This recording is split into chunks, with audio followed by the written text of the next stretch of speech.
If you just joined us, this is Newspaper Review on High Impact Television, and we're giving you an update on COVID-19. Now we are going into what we have, straight to the business of the day. And to have the conversation, I have my guest live with me in the studio in person of Dr. Adara Mewa, who will be talking, a political and public affairs analyst who will be talking about some of the issues we're seeing on the front pages of the papers this morning. Good morning, Mr. Dakwa. Thank you for joining us on the review. It's good to have you around. Right, let's begin with the issues surrounding the 2023 presidential elections. You know, there's been a lot of updates. There's been from the ruling party, from the opposition party, you know, from everywhere. And we have just last week we got a report how the People's Democratic Party, you know, threw open the presidential ticket and disregarded the issue of zoning. But this morning there's an update saying that the PDP consensus has suffered setback. What is the implication of this on the party as a whole and in the upcoming elections? I think it could be very detrimental.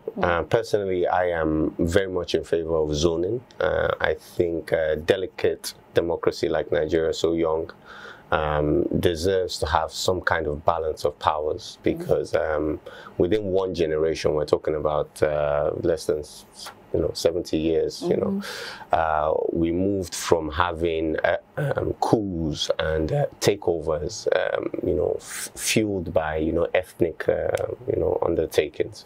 We've moved from that to a state where we're saying we're going to disregard the north and south, and the zoning divide is, I don't think we're ready for that, because you ask the average Nigerian, there is no shared identity of being a Nigerian. So I think the PDP's move to disregard that is dangerous. I think it's advantageous if both parties just stick with the zoning principle so that our democracy can flourish. But talking about that, now let's talk about consensus. How would consensus really help at this time, considering the fact that both parties are actually putting that into consideration now? I think a consensus is, it could offer some benefits, but I really believe in democracy, in the fact that candidates should be allowed to go to the polls, even among their members, among their delegates, to test their popularity, to test if people actually believe in their vision. But if the parties choose to have a consensus candidate, that's fantastic as well. If they can all sit down, come to a conclusion, and pick somebody who they feel is best for Nigeria at this time, then I think it could be good for us.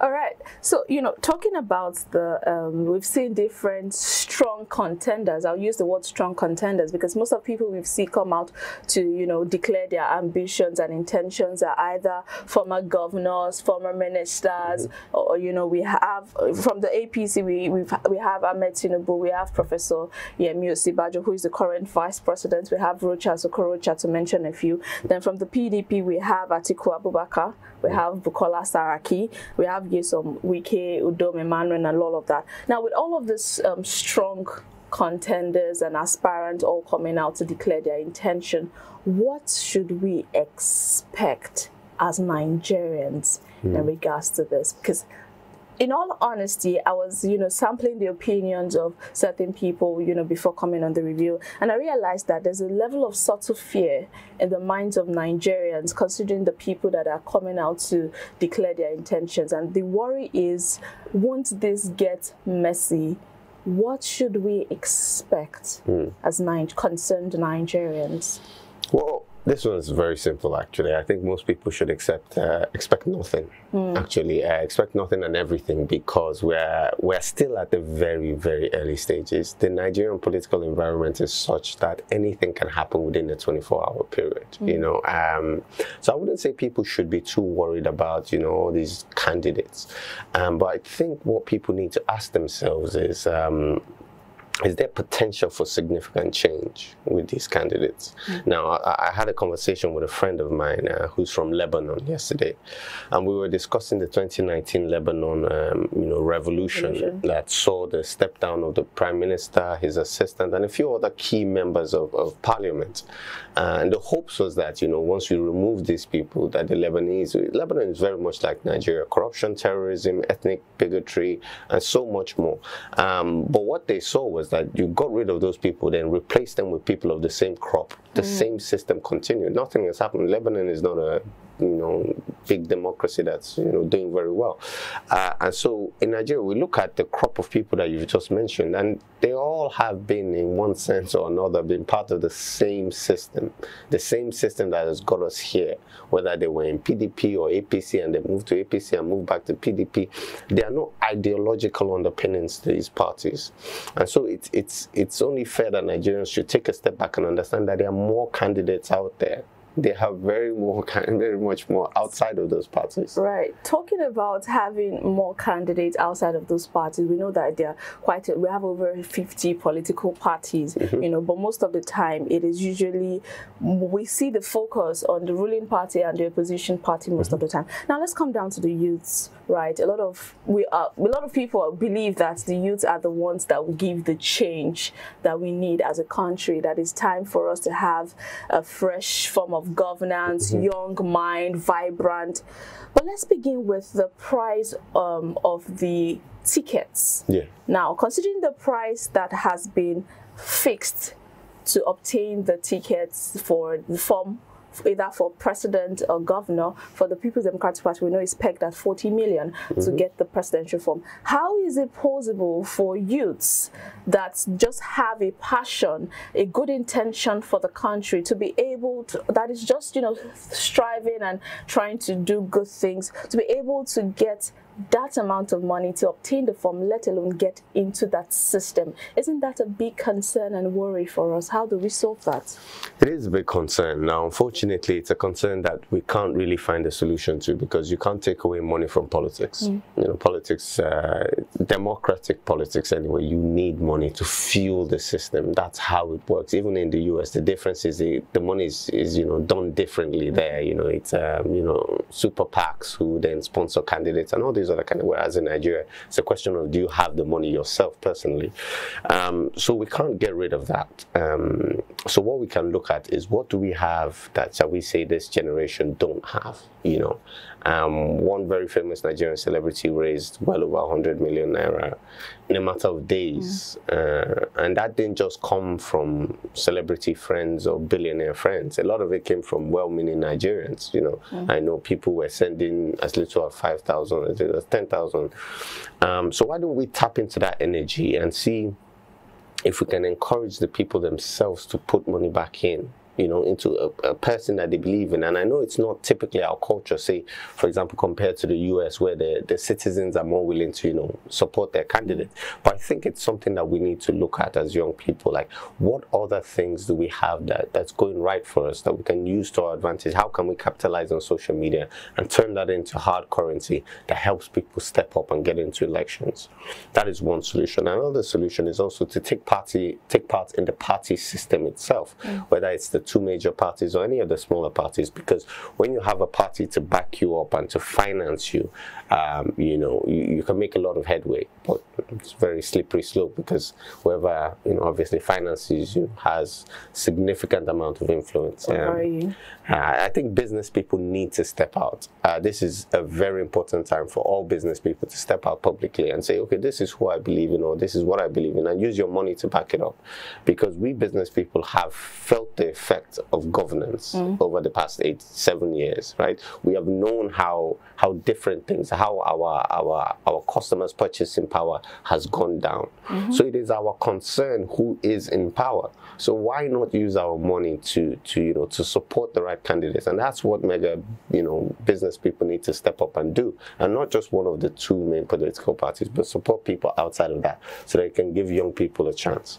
All right, we can give young people a chance. Before we move on from this conversation now, just yesterday we got, there was a video after a meeting at the presidential villa in Abuja, and something was released on social media, how the Minister of Information and Culture, in person of Alhaji Lai Mohammed, was addressing the press and the country as a whole, and he mentioned that the federal government does not have any intention to stifle press freedom or the media in the country. Now, I'd like to ask, in regards to the upcoming elections, what role does the media have to play? How far can the media go? Now, we recall that sometime last year, there was a Twitter ban, you know, and this information is coming up from the Minister of Information and Culture. It took a long time before the ban was lifted, even before operations started again and all of that. So now, we are not even so sure as a country what to say and what not to say in terms of media output and all that the media puts out. So to what extent can the media play a very significant role in this upcoming elections without fear or favor? Yes, I think it's interesting that that the minister mentioned press freedom, because this government hasn't made any headway in that regard. As you mentioned, Twitter was banned for a long while, and we've had situations of radio stations and TV stations being muzzled in. And but I believe that it is up to everybody in the media to speak truth to power, and people shouldn't be afraid anymore. Like, they shouldn't be afraid. Like, this government is outgoing. But whatever you say, just make sure it's true and inform Nigerians what is really going on, because the media plays a huge role. And there are, shall we say, there is the same way the judiciary is influenced by politics, so is certain media houses. Certain media houses, unfortunately, do take a stand according to parties or personalities.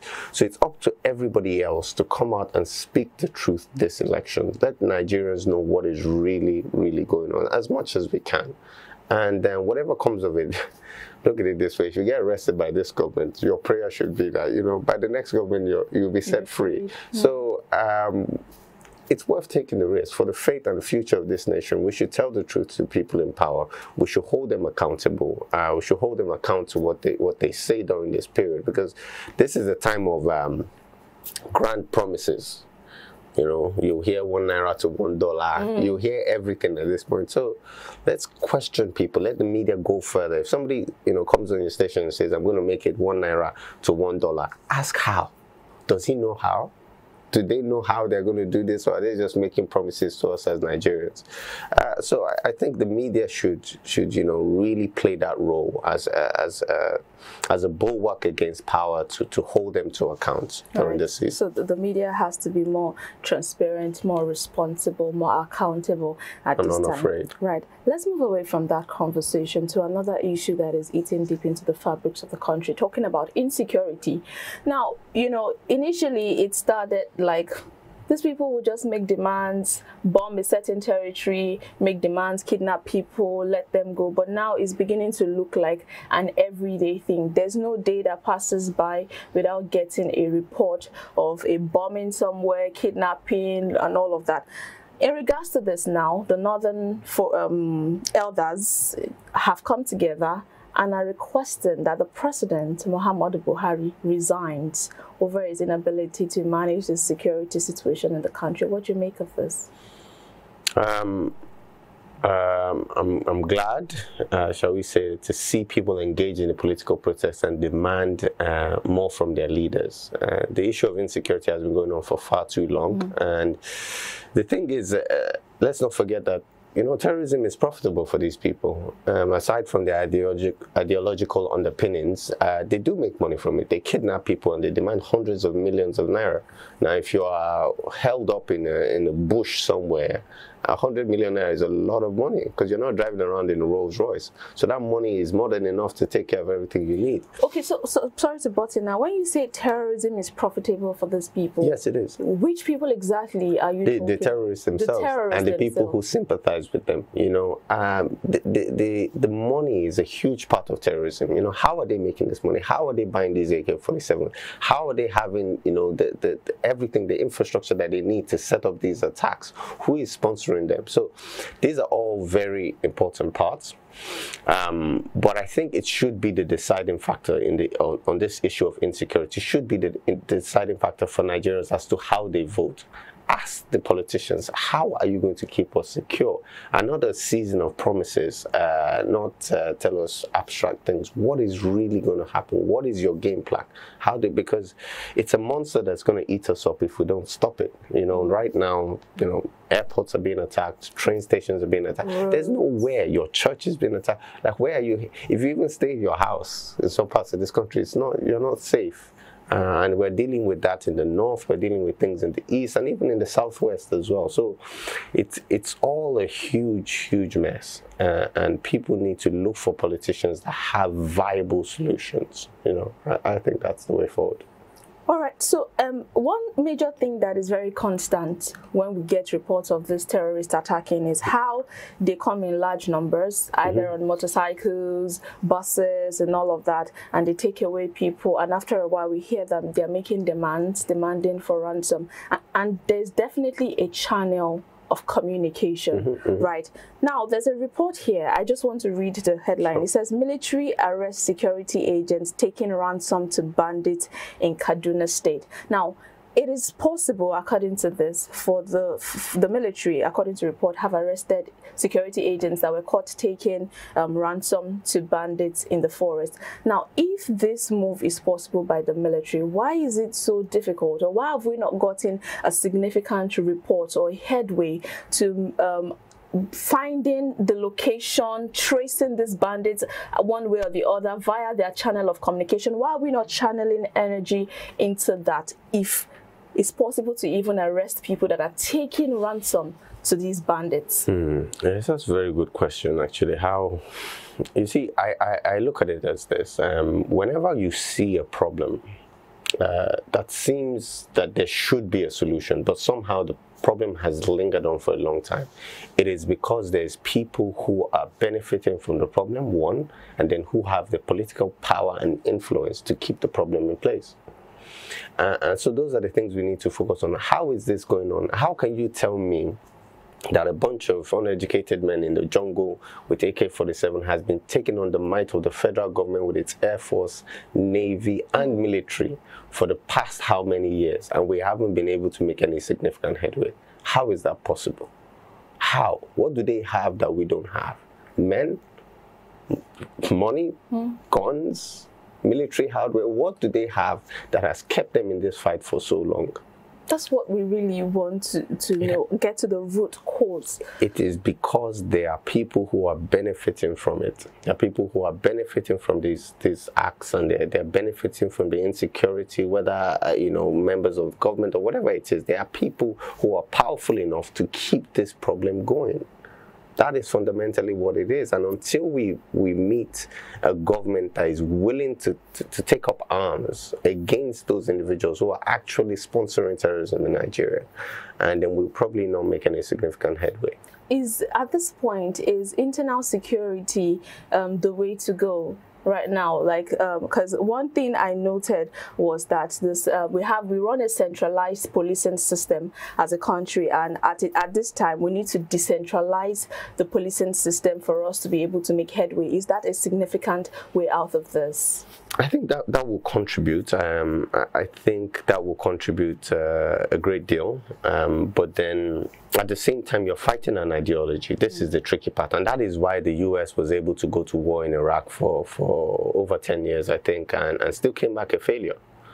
The terrorists that they went to fight came back and took over within a few weeks of them leaving. It's because you're fighting an ideology. Now, except you provide a counter ideology, you can't really win. Because if you go into an uneducated village, let's just say there's 50 men, starts off by 5 of them joining a terrorist organization. They have small change, they come back, they look a bit successful to the people. And the rest of those people are still impoverished. If you kill those 5, of those 5, you know, 1 or 2 are still their family members, right? All of a sudden, these people have this resentment for a government they've never seen, a government that doesn't provide them with basic amenities, electricity, water, schooling.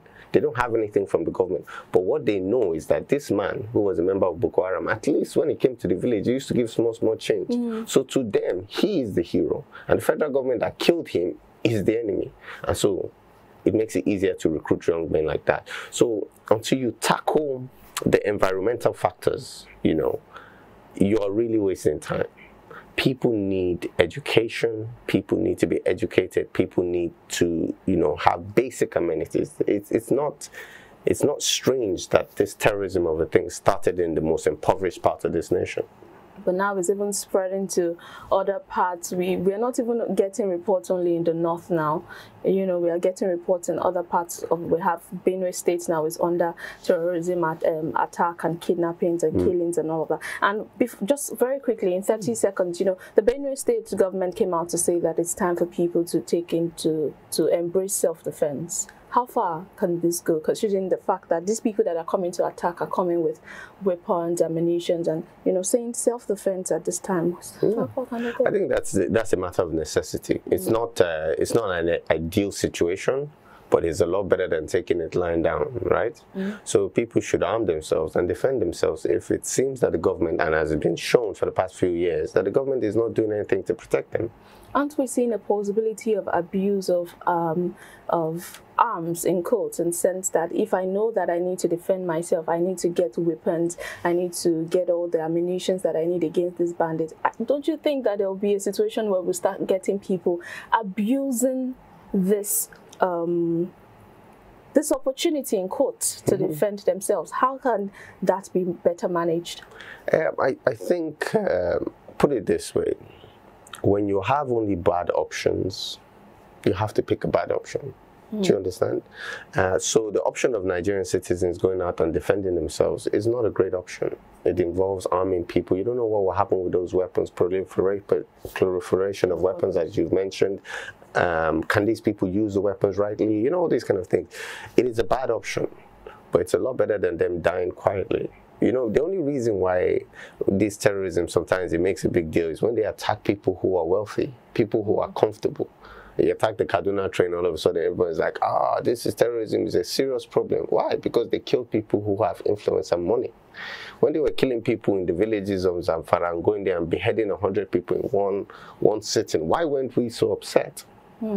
So it's a really complex situation, and in many ways I hope that the fact that we now see that if we don't tackle the problem now, it will get to us. If they get to trains in between Kaduna and Abuja, eventually they will get to Lagos. They will get to the BRTs. They will get to many other places, right? So we need to tackle the problem immediately, and I don't think there's any point in looking at this particular government because it's done its best. So maybe Nigerians need to hope for the best in the coming. We just really hope that it wouldn't spread and get to BRT stations and car parks and all of that. Let's hope so. Let's just be proactive and do let's be proactive. Let's not just rest on hope. Let's go out there, select candidates that we actually believe in, that can help this nation.